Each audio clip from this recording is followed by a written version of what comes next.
Hey everybody, the Oscars are this Sunday. Woo! Get excited. I think this year's crop of nominated films is fairly strong for the most part, though quite a few great movies got snubbed. The Mastermind, No Other Choice, Black Bag, 28 Years Later, and Die My Love, to name a few. Though luckily none of the actual nominees are as bad as 2024's cinematic calf cramp Amelia Perez. Blech. This year they were wise enough to ignore another dreadful musical, Wicked for Good God, what a shitty movie. Plus Conan will be hosting, he's a funny guy, and my pal Chloe Henderson will be working the show again, so shout out to Chloe. Now let's dive into the Best Picture nominees, the 10 movies that have garnered the most recognition. Number 10, F1. I found this one to be pretty meh. There's some cool action sequences with all the racing, but there's not much beyond those scenes. I just found it to be kind of a standard sports movie. The old veteran faces off against the young rookie. Plus, there was so much product placement. I'm seeing ads for Salesforce and Microsoft. I could just be back at work looking at all those names. This was directed by Joseph Kosinski, who also did Top Gun Maverick, a better movie that also got a Best Picture nomination.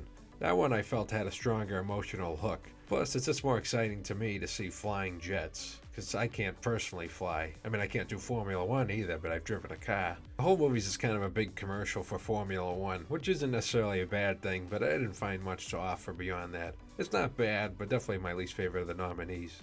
Number 9, Hamnet. This might be a controversial placement, because I know a lot of people really love this one. It's even the highest rated of the nominees on Letterboxd. It's essentially a weepy about how Shakespeare was inspired to write Hamlet. It definitely has plenty of strong attributes. It has great performances by Jesse Buckley and Jacoby Jupe. I really love the cinematography by Lucas Zal and also the score by Max Richter. I liked it overall, but I definitely get the sense that this is like a big drama with a capital D. Like they want you to cry at the end. It's all kind of engineered towards a certain response from the audience. I think I prefer when those reactions are more varied, I guess. Like the audience can interpret the movie in a variety of ways. I don't know if it clearly earns the emotional response it wants by the conclusion. Jessie Buckley's definitely the lead character. She seems like a lock for Best Actress. She's done plenty of excellent work in movies like I'm Thinking of Ending Things and Women Talking, so it seems right that she's getting all these accolades. Number 8, Frankenstein. Be my Frankenstein.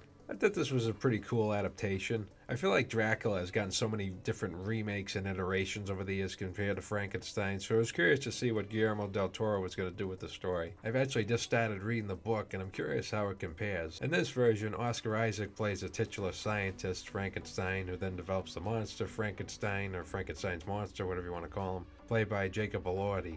This definitely has a more sympathetic portrayal of the monster, and the makeup and performance are both pretty strong.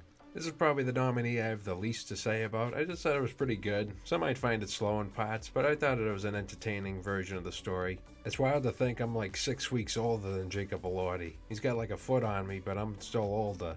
Maybe they should have called this movie Young Frankenstein. Number 7, Sinners. Now, this is definitely my most blasphemous placement, since many people love Sinners. I've seen all these reviews, 5 out of 5, masterpiece. And yeah, I think it's pretty good. I just shrug a little when people throw out the masterpiece label here and there. This is a deeply personal vision from director and writer Ryan Coogler, who clearly had a lot of fun combining all these elements of vampires and music and camaraderie. It's just a little too messy for my liking to call it a 10 out of 10 banger. I don't love all the characters. I think the Haley Steinfeld love interest is a little stock, and I didn't find the villains particularly scary. I think Jack O'Connell did better work as a creepy baddie in the 28 Years Later movies. And I think the third act is a little too busy to really earn that masterpiece label. Still, there's a lot to like. It's very ambitious. There's cool music. Delroy Lindo got a long overdue Best Supporting Actor nomination. It's certainly a crowd pleaser, just not my personal favorite.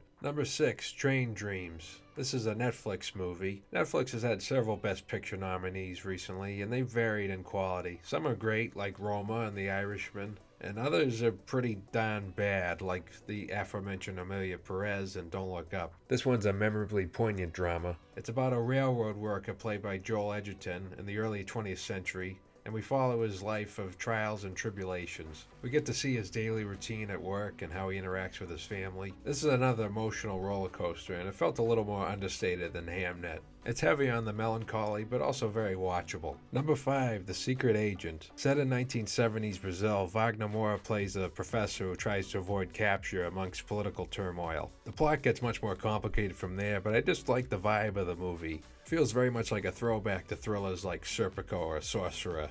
Moore is fantastic in the lead role. There aren't too many actors nowadays that can convincingly play tough guys, since usually you picture them buying their macchiatos right after filming. But he really sells the character's desperation and vigor. I know some found this one to be a bit slow, but this was right up my alley. Number 4, Begonia, another hysterical collaboration between director Yorgos Lanthimos and actors Emma Stone and Jesse Plemons. It's a sci-fi tale about this wacky guy who believes this businesswoman is really trying to destroy the planet. I never knew quite where it was going, and as you expect from Lanthimos, it's got plenty of laughs and fucked up moments to make it a very worthwhile experience. Number 3, Sentimental Value, a very charming family drama from director Joachim Trier, who also did the fantastic rom-com The Worst Person in the World. It's about a revered filmmaker played by Stellan Skarsgård who wants to reconnect with his estranged daughters played by Renate Reinsve and Inga Ib's daughter Lilias. The whole thing's just really well made. I love the performances, and I admire how well it delves into the theme of exercising trauma through art.